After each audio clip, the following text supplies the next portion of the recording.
Underdog Collectibles is an online shop run for collectors by collectors. Join them every Sunday, Tuesday, and Thursday night as they break new products, talk sports, and hopefully you'll pull a great hit to add to your collection. Visit them at www.udogcollect.com and tell them WaxPackHero sent you. Remember, always bet on the underdog.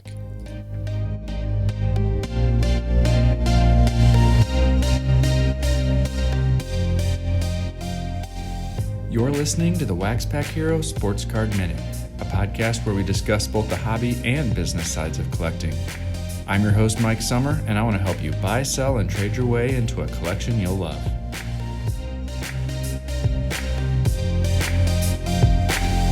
Hello, everybody, and welcome to another episode of the WaxPackHero Sports Card Minute. I like to say that I combine both the hobby and business sides of collecting.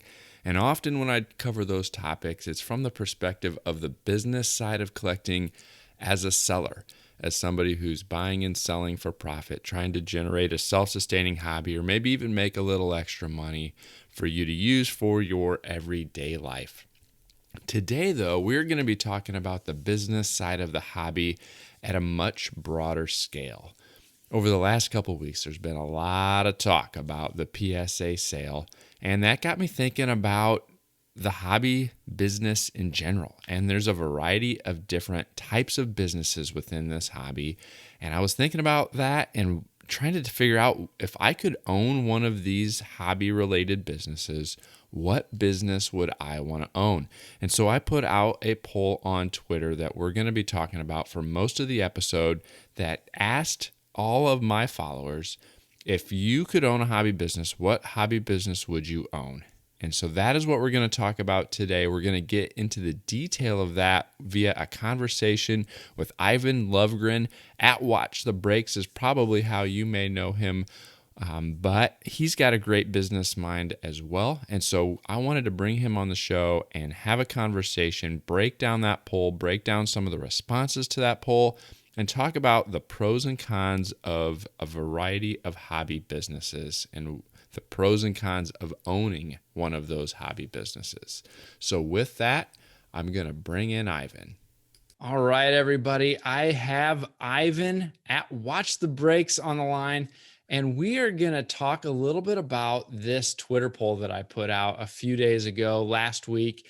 It says, which company would you rather own? And bonus points if you respond with why. And I said, would you rather own a card manufacturer, Ultra Pro, Beckett, or PSA? And Iven and I are going to kind of break down the results, talk about some of our preferences and what we think about why we might want to own one of these companies. Iven, welcome to the show. Thank you, Mike. It's great to be back here. Always wonderful talking to you in person. I don't know. I've said it before. I will say it again. You have the best voice in all of sports card podcasting. Well, so thank you. It's a pleasure to be on. Thank you very much. Yeah, it's good to have you back on. I think April or May or something like that was when you were last on the show, getting a little bit of your background, talking about some things going on. But when I think of people who have somewhat of a business mindset when it comes to the card world and thinking about things from a perspective of people who have a day job and their full-time career is not in the hobby, but have a good business sense about hobby related topics. You're the person that I thought of. And so I wanted to bring you on the show. So I hate to disappoint you, but I thought I was just on because I didn't actually respond with why. So you were curious. So that's the trick. Don't respond, and you might actually get called on the show to get bonus points in person. But it's funny though that you say that, because when I give my answer and dive into it, there's actually more emotional reasons for my answer, I think, than business reasons. I can share. And that's fine. Because one of the things that I did when I asked the question, I didn't set a parameter. I didn't say you had to think about it from a profit perspective or a business perspective. I left it a little bit open to interpretation to see what the whys would be when people responded with the whys. And so I'll start by just breaking down the responses. So which company would you own? Bonus points if you respond with why. And the choices were a card manufacturer, Ultra Pro, Beckett, or PSA. And the winner of the poll, if you haven't seen it, is PSA. And they won with 36.4% of the votes. Second place was card manufacturer. Third was Ultra Pro. And bringing up the rear was Beckett. So just curious, Ivan, what was your response and why? So I am in the second level. I voted card manufacturer. You glossed over this, but it was still pretty close. They weren't a distant second. They were 31.9%. So only 5% off of the number one. Right. But yeah, so I voted card manufacturer, and then I didn't throw a Y up there. So it was really just a gut reaction. And I read a lot of the comments too, because I did retweet the poll, twitter.com/the Mike Summer, SOMMER, for those of you listening. And so I did see quite a few responses. And I will say the smartest response, if you're purely thinking money, I would agree is Ultra Pro. Quite a few people said that. Easier, less drama, which is Midwest for drama. Mm-hmm. Very straightforward products, and there's always a demand for them, whether it's a hobby boom or whether, it's an investment boom, or whether it's just a hobby. People buy the products. Some of the easiest money I've made during the pandemic was I jumped in middle of the summer and bought a number of cases of card savers and posted them on eBay at a semi-ridiculous promoted listings cost, in fact. And people were buying them. People were, so I was paying eBay a bigger fee in order to get the eyeballs, and people were buying them. And I was totally fine. It was easy. Didn't get any returns, didn't get a single return off of, I believe, about 200 sales. So yeah, easier, much less stress. But again, I voted card manufacturer because I just voted with my gut, voted with my instincts. When you say own, I think control, I think fun, I think being involved. And it excited me more than any of the others to think about, some of the events I've been to, the NFLPA Rookie Premiere, the National, the things that I've seen Tops do at the All-Star Game and Upper Deck do at the All-Star Game.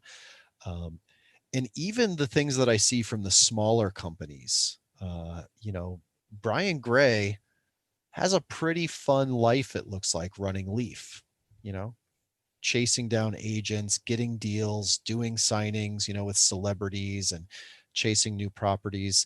Parkside Cards. Do you follow Parkside, Mike? I don't think I do. So Parkside's emerging in this space. They produced the Big Three set last year that was available at retail. The Big Three was a semi-pro basketball league with quite a few former NBA players that were part of it. Yep. They recently produced I believe it was either lacrosse cards. They've got the Women's Soccer League, the American Women's Soccer League, and they just released or pre-released, I'm not sure which, but a vintage set of some of this year's top baseball draft picks in corresponding Negro League attire as a tribute to the Negro Leagues. And they did license that. So money from those sets is actually going to the Negro League Baseball Museum to continue that legacy and that story and awareness of, what these players today are benefiting from the work of the pioneers of the past. So anyways, long story about Parkside. Free plug there. Check them out. They're pretty cool. But I just think about that. Like, that's so fun to create a product that has a story. That I like stories. That the relaxed, easy making money is not necessarily my nature.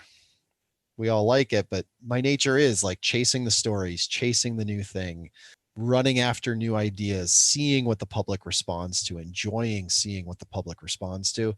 So my gut was just, yeah, card manufacturer, get in there and do it, versus some of the others. I think that is exactly the response or the perspective that most people had who responded with manufacturer. I think they did so because of the fun side of it, and that they weren't necessarily looking at it from kind of that pure business perspective or the profit potential or some of those types of things.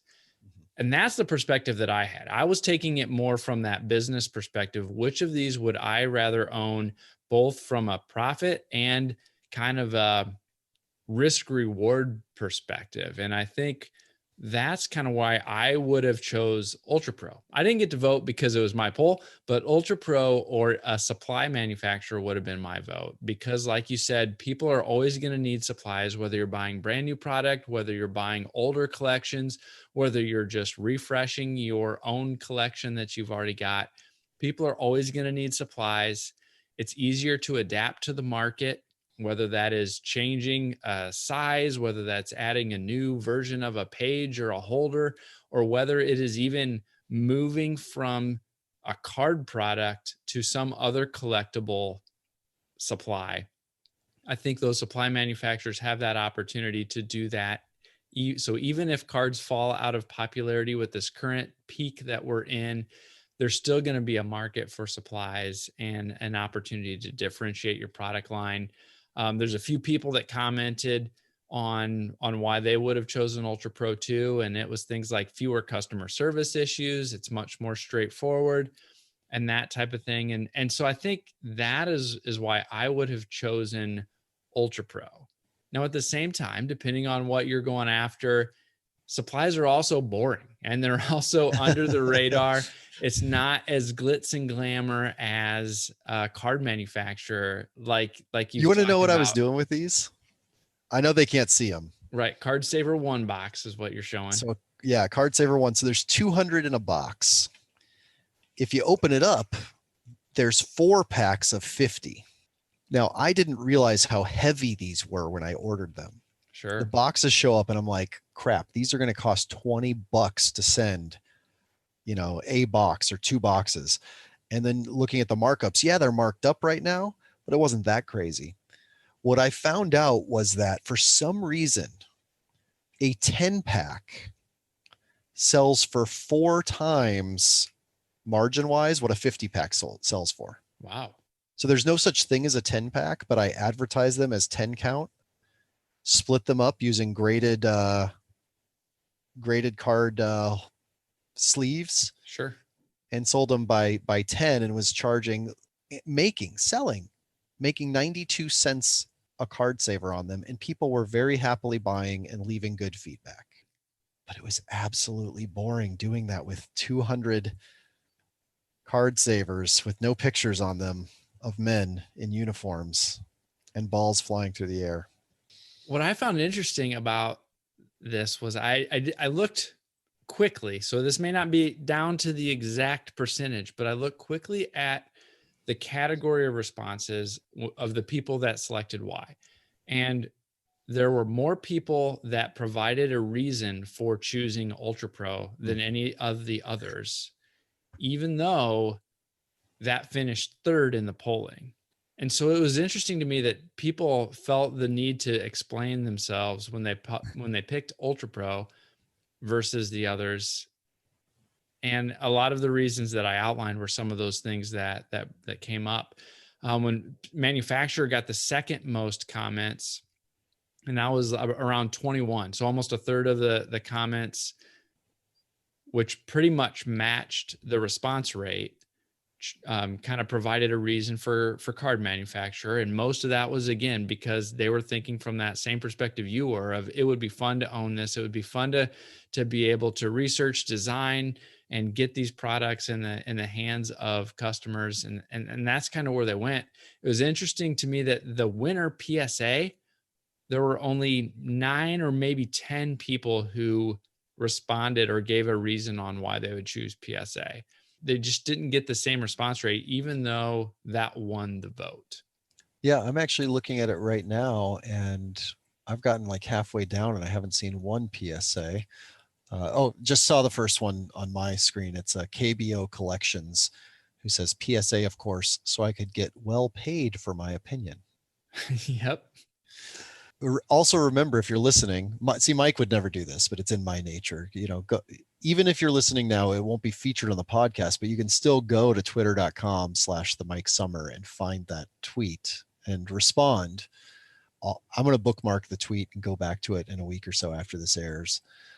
I chose PSA because it is like a funeral home. People will keep coming. That was at Camden's Gone Yard. So there's a few ones though on the manufacturing one that there's two I want to highlight and then ask sort of your opinion, Mike. Sure. The first one is Nick Ravel 317 says Upper Deck Sports, if they were back in producing NBA, NFL cards, which has an implication to it.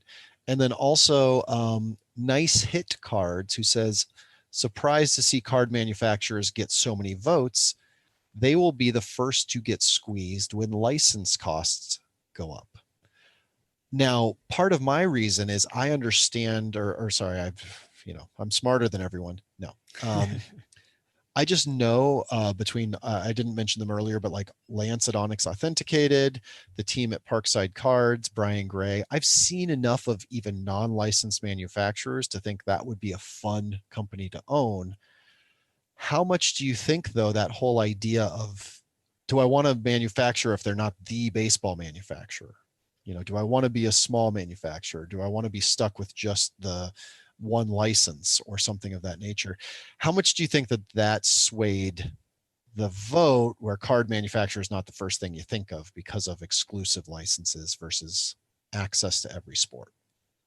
I think it made a big difference for some people. I know it did for me. When I thought of owning a manufacturer, at first I was like, yeah, that would be cool. And then I thought about the hassles with licensing. Then I thought about all of the complaints that we always see with manufacturing and getting the products actually made and packaged and ready to be sent out. And then you think about acquiring all the autograph and relic content. When I talked to DJ from Panini a few weeks ago, and he shared that they are pulling together and getting into packs 7 million autographs a year, plus all of the relic content and all of those types of things. And the fact that they don't control any of that, they're up to those athletes to respond and send those things back. When you think about the customer service issues that they have to deal with because they're the face of all of that, and the fact that from a business perspective, if cards start to fall out of favor or we start to see a pullback, they're the first brunt of that impact if the market turns.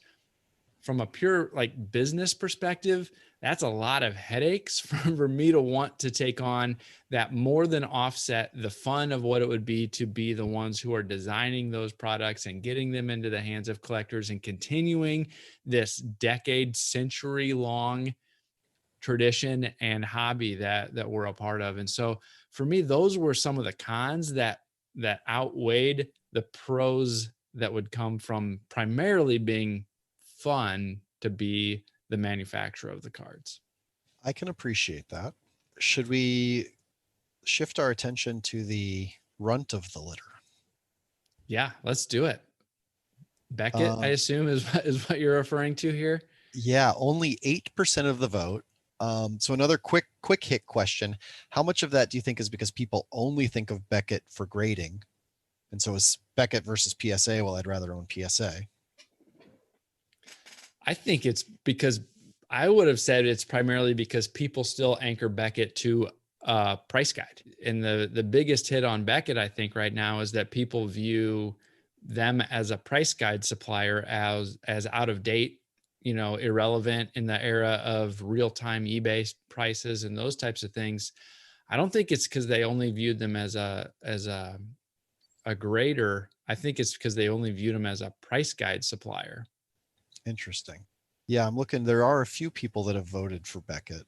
Jack from San Diego voted for Beckett because they've been around for years and grading is sought after. Whereas Rebel Base Card does point out that it's looking at and charting the industry. Again, though, I'd also argue, I think one of the saddest shortcomings for me as a person who loves data, especially past data, and consumer responses is that that's not been digitized. Like they could, if Beckett went back and created a very accurate historical look at what their prices were and why, they could put every other chart company out of business. Or if they'd done that from the beginning, the other chart companies wouldn't even exist.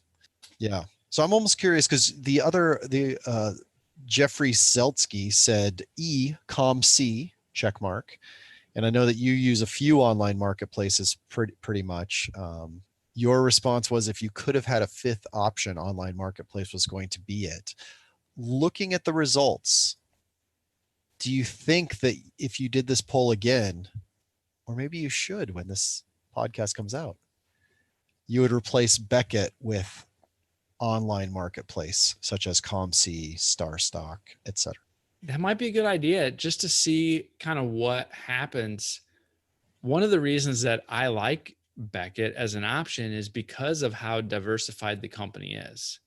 Now, they may not be taking full advantage of that diversification, but they are a price guide. And you can argue with their marketing and their pricing of both the physical magazine as well as the online price guide.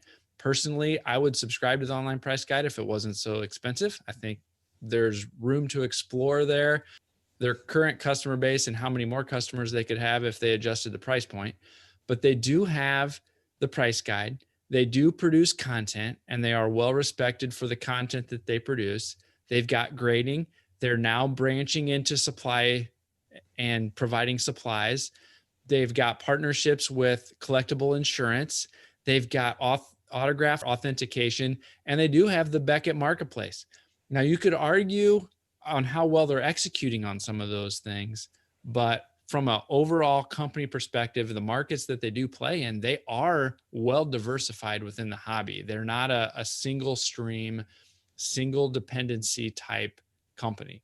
And so I was a little surprised they were only at 8.8%, but I think it's partially because they're not, people don't necessarily think of the full range of products that they offer. It is interesting. And I'm a little curious. Do you know, is it a partnership with Collectible Insurance, or is that just in support of their parent company? Beckett's owned by Eli Global. Yeah. Collectibles Insurance is owned by one of Eli Global's mini insurance firms. As far as I can tell, I could technically be wrong with that.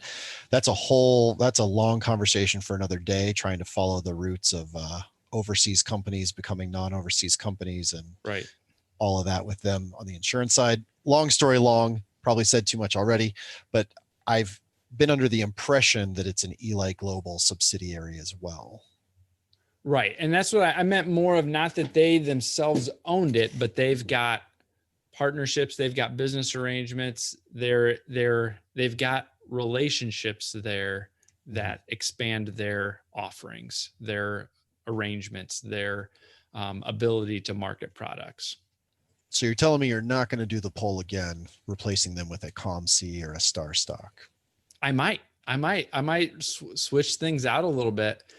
I think there's a lot of different angles that you could take here, from breaking down the card manufacturers, breaking down the supply manufacturers, whatever it might be. But I think marketplace is something that's extremely valid. Okay, well, very, very cool. I like getting that take from you. Honestly, I'll bet you if marketplace had been on there, I might have voted for that because I have so much fun with that side of it now that I'm looking at it. I do like, it's worth a highlight. Really Real Josh B said PSA, so I could design a proper horizontal grading case. That is valid. What were some of your favorite jokes or just like observations, a little out of the norm? There's a couple people that specifically called out again that they would love to buy Upper Deck. I thought that was cool. The people again that chose manufacturer, there were things like, because they'd be able to attend amazing events, meet some of the signers, help procure relics, again focusing on that fun side of the hobby. I thought that was interesting to me. Having free reign of designing cards, all of those types of things from manufacturers I thought were interesting. A couple people, you could purely tell or truly tell they weren't focusing on the business side. Cyclone Pack Ripper said, because I would make prices affordable for everyone, whether it's hobby or retail product, and hobby shops selling retail blasters and megas, they'd be yanking their license to sell or carry any type of sports products. And you could tell that was from a passionate person who was not necessarily thinking about the pure financial aspect of things. But, I was just glad, people felt so passionately about the question and that they had put some thought into why they would want to even own one of these companies. Yeah, it definitely went trending, definitely got some fantastic responses. There's some I want to argue with right now on the air, which is unfair because they're not here to defend themselves. Right. But that is part of my business mind. I think that's probably why you had me on. Like even that last one we just heard, we would all love that. How do you do that? Yep. How do you keep the, we've been blaming the sneakerhead a lot in the hobby lately, Mike. I've been seeing that thrown around a lot. Something that nobody's talked about though, which I feel is very close to as much of the same behavior, is the former garage sale, estate sale, thrift store buyer flipper. Right. Because now with COVID, at least in, most of Southern California, you're not seeing garage sales every weekend. You're not seeing estate sales. So there were people before COVID who their entire job was that. How many of them have become Target squatters or, gone online and figured out the systems for that? So I don't like saying sneakerhead because I think that it's, underrating a lot of other people that are also doing it. But how do you, if you just lower prices and yank hobby shops licenses, if they inflate them, how do you keep people that have too much time on their hands from just buying up stock and doing the same thing? One of the things I want to make sure we hit on is PSA. We haven't really talked much about PSA yet they won the poll with a little over a third of the responses. Like I said before, they had the lowest number of people who gave a reason of why they would want to have PSA. But I would have to think it's because of the super hot grading market. Like it or not, I don't, but like it or not, grading is the name of the game right now. It is hot. People love to get their cards graded. Was that this morning or was that yesterday? There's been a couple over the last week or so of tweets and other comments that I've made about grading. I mean, as a pro, they do serve all brands, all sports, all manufacturers. But as a con, it's super labor intensive. It's hard to find the skills that are needed to do a good job with it. At some point, it's going to be commoditized, and there's going to be a point where the quantity of graded cards decrease the specialness of them. And so I think that it's a real interesting pro and con right now of if it's currently hot, does it have the same staying power as that we see with a supply manufacturer or a Beckett, something like that. But at the same time, Beckett is a direct competitor, but got a fraction of the choices or of the preferences that PSA got. What are your thoughts on PSA as an option? So I think, and especially looking at the few responses we did get to that, sorry, I'm just going to invite myself onto your tweet now, Mike. But looking at the responses, a lot of them were problem solving oriented. So I think part of it is that a lot of collectors, think that, well, and I can solve that problem. And that's a fun challenge. Taking something that already seems pretty profitable, but also only having one challenge to really solve.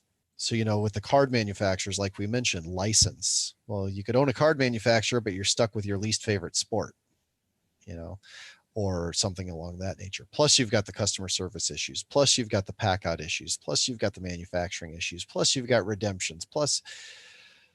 So I think that there is something a little simpler about being in one silo with PSA for people reading a tweet to say like, yeah, it'd be nice, very profitable, very lucrative, seems like, but it's also in a silo where I feel like I could really implement some very specific changes and take it from, just in psychology, whether it's economics, charitable donations, whatever it is, people love closing the gap.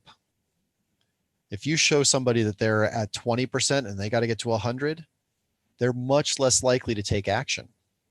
Whereas if you show somebody that they're at 80%, they're a lot more likely to budget to make that next 20, or cut back to make that next 20, or give more to make that next 20.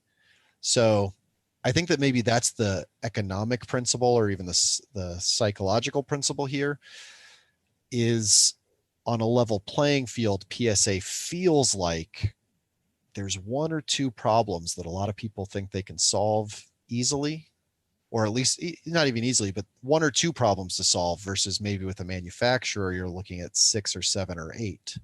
All we need is a proper horizontal grading case and we're good.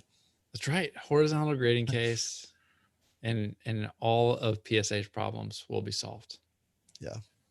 Yeah. And I think part of the bump that they got is, I put this out right during the week where the buyout or the purchase agreement of PSA came out too. So PSA was definitely top of mind for a lot of people. I think that's interesting. I'd love to see you try it again. When is this supposed to air? Is this like a month from now delay? This will probably be, actually, I want to put this out timely. So I think this will be next week. So around the 15th. Okay. So for those of you listening, next week, this will be out on the air. Or it will be out today because you're listening today when it's out. Yeah, not have dad jokes. Yeah, so I think it'd be fun. Maybe today, we're recording this on Tuesday, the 8th. Maybe today do a similar poll and then do one the day it comes out and track the result. Maybe say grading company instead of PSA, and then say like media company instead of Beckett. I don't know, but I'd love to see a few iterations of this so that at least the listeners and myself on Twitter can go and sort of see the evolution of thought process. And whether it was just that PSA was really hot at that moment, or that people still feel the same 2 weeks later. Yeah, I think that would be good. I'm interested to see how that evolves. Definitely working in online marketplace as one of the choices would be interesting to see where things go. I think there's a lot that goes into this, and I just enjoy the brainstorming, or the thinking about the what if scenarios. What would I like about it? What would I hate about it? And I think other people do too. I think it's one of those fun things to brainstorm about. I think the comments, I'm interested to see, as people read through the comments, does that influence what they would have responded to in the next poll or the next iteration of it, bringing up topics or things that they hadn't thought of, that say, yeah, maybe that's a good point. I'm not sure that I would want that. Or yeah, that's a great point. That I would like that better. So yeah, I think maybe I will put out a few iterations of this just to see how things progress. So not only do that, but then we need a website dedicated to tracking poll results over time that we can reference back. We'll call it Card Poll Ladder Market Invest Check Out. And we'll just make this a whole, like card polls will be a whole thing. Right. Yeah. I mean, there's definitely a Card Polls Twitter account, but this will be a whole thing dedicated specific to this, to tracking them over time. Yes. Yeah. Yeah. So if anybody out there wants to volunteer to take on that responsibility and join in the fun, send me a message at the Mike Summer. I'm happy to have that conversation and we can see where this goes. It's called an internship. That's right. A WaxPackHero internship. But actually, in all seriousness, I love what you said though. And I love this. I know that I don't want to go on too long, but this is great, Mike. And this is the biggest thing that COVID may have taken from us in some regards, but it's also what I think Twitter is so great for. So if you're listening and you're not on Twitter, whether it's you're a little bit older, you already have too many social networks, you hate Facebook, which I agree with. I do love it because the poll is an example of how this is the best part of the hobby to me. Yeah, I made some money this year selling card savers, and not to mention, whether it's Tops now or, whatever else we've sold this year, Project 2020. Yes, I've made some money doing that, but I was here before the money and I'll be here after the money because it's fun brainstorming out loud with you, differences of opinion and differences of perspective, getting a little insight I didn't have before, and hopefully having my insight heard a little bit by someone that maybe hasn't thought that way. I love it. So thank you, Mike, for having me come on to be able to share that with you, because without the National this year, without card shows, without being able to walk into a card shop as easily, particularly where I'm at in Los Angeles, I really appreciate this. And also, just as a message to those of you listening, join Mike and I on Twitter and participate in the conversations like this. This is the tone that I have in 98% of my online conversations. And that doesn't always come across online, but it really is like, hey, here's my perspective, but I want yours too. So that's what makes the hobby fun. Yeah. And I think that's one of the things that the polls like this bring out, right? And especially when you ask that extra question of why, and you get to see people's thought process, and you may agree, you may disagree, but you got to see a lot of well-reasoned, thought out responses. And you get to better understand the other people that we're in this hobby with and the angle that they come from or the perspective that they come from. And so having a poll like this and getting to read 60, 70 responses on why they feel the way that they do, that's the type of thing that I really enjoy. And I know that you do too, Ivan. And so I hope to be able to do more things like this. And this is one of the things I would encourage all of you to participate in as well, because, it's not like this matters. It's not like this is like a definitive thing that decisions are going to be made in the future on, but we all get to have fun, just kind of brainstorming different thoughts and sharing our perspectives. And that's one of the things that this hobby is all about. We all collect for different reasons. We all have our different preferences when it comes to the types of cards or the types of things we collect. And that's what makes the hobby great. And so thank you for participating in the poll. And thank you, Ivan, for joining me to talk a little bit about the pros and cons of owning a company in the hobby. My absolute pleasure, Mike. I was blessed when you reached out and asked me, and I'm really happy that we could have this time together in the middle of a Tuesday. It's great. Thank you. You're welcome.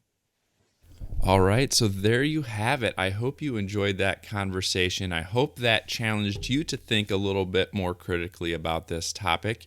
And even if it's just a fun exercise in daydreaming about what it might be like to own a business in this hobby world.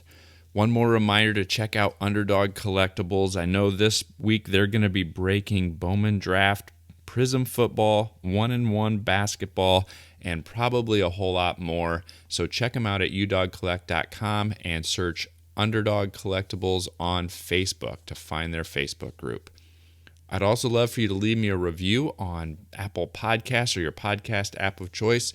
Those reviews really help other people find the show. We're still pushing towards that goal that I set back at the beginning of the year to get to 1,000 listeners per episode, and we're not quite there yet. We're in that 900 or so range now, and so any help that you can give me if you like the show to tell your friends and help them find the WaxPackHero Sports Card Minute would be greatly appreciated. Well, that's all I've got for you today, so until next time, keep on collecting.